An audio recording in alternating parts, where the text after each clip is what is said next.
Who doesn't love a great, steamy, hot bowl of spicy chili? When we share great food with friends, it's a reminder of what life is all about. A good friend of mine unexpectedly lost his wife. Grief had taught him how much he had changed and life had changed. But one conversation about chili reminded me that some things still move forward, one ordinary action at a time. As the Winter Olympics come to an end and the flame is now extinguished, it's time for another type of flame. National Chili Day. The fourth Thursday in February is the celebrated day. Chili happens to be America's favorite comfort food. Typically, the best chili has a tomatoey base that is loaded with ground beef or turkey or other, some people even make it with pork. It has beans and it's doused with chili seasonings and flavors of garlic and onion. Yummy. My friend and I had been chatting a couple of times a week since his loss, but conversations always seemed to circle back to his wife and all of the things he missed about her. Once he even shared that he had been missing a sock. And then when getting things ready to give to charity, he had found it stuck to her nightgown in the bottom of her drawer. Why? He asked me. Why? Then, on another call, he realized he had missed a surprise legal matter. He told me how mad he was that she had left him with so many things to do and so much unfinished business. Those were such hard conversations. Please, just make the chili. Welcome to Dream Builders Diaries, building dreams one story at a time. I'm Jeannie Craft, and here at Dream Builders Diaries, we dive deep into the personal stories of entrepreneurs, artists, innovators, and everyday visionaries, just like you. We believe that every dream starts with a story worth telling. By sharing all of these stories, we aim to empower you to create your own dream and the story behind it.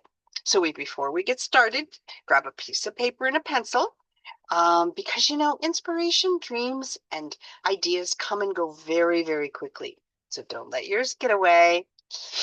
After 4 months, we finally made it out to grab some drinks and appetizers with friends. It was a really fun evening, and we had an extra chair at the table set for his wife.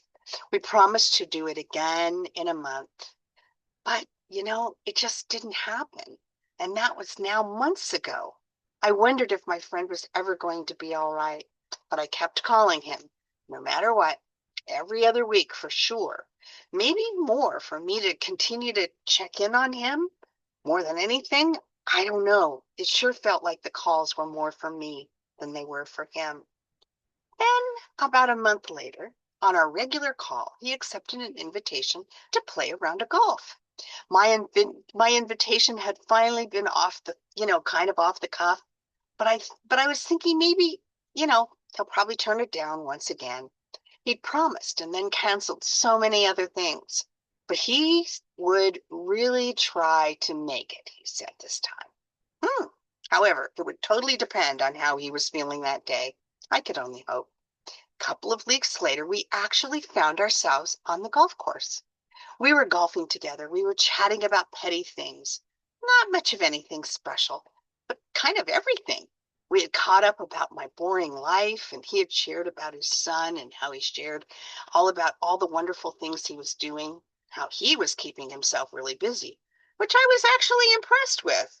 My friend was writing again, and his contract work was keeping him busier than I ever had any idea of. I was relieved that he was back into the swing of life. He'd even chuckled at a couple of my jokes and my swing on the tee on the eighth hole, of course. We rounded the ninth and chatted on to the second nine. On the 15th tee box, he asked me what my dinner plans were. I told him my wife wanted my homemade chili and cornbread, but I didn't feel like stopping at the store. He was silent throughout the rest of the hole. As we moved on to the green, he putted out first, as usual, and then he returned the flag to the hole. We went to our cart, silently marching like soldiers with our sabers in our hands. We placed our clubs back onto their bag after wiping them off. Still, not a word was shared. We sat in the cart and marked our cards. His was a par 4. Mine was a bogey. 5, of course. And we drove to the next hole. We drove in silence. Had I said something wrong? We stopped by the water cooler stand and grabbed a cool folded paper cone of water. That was when he quietly said, "Please make the chili. Just make the chili." Took me only a few seconds to realize we were no longer talking about dinner.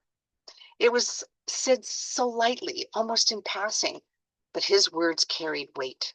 You should stop by the store, buy what you need, and go straight home to make the chili and make the cornbread.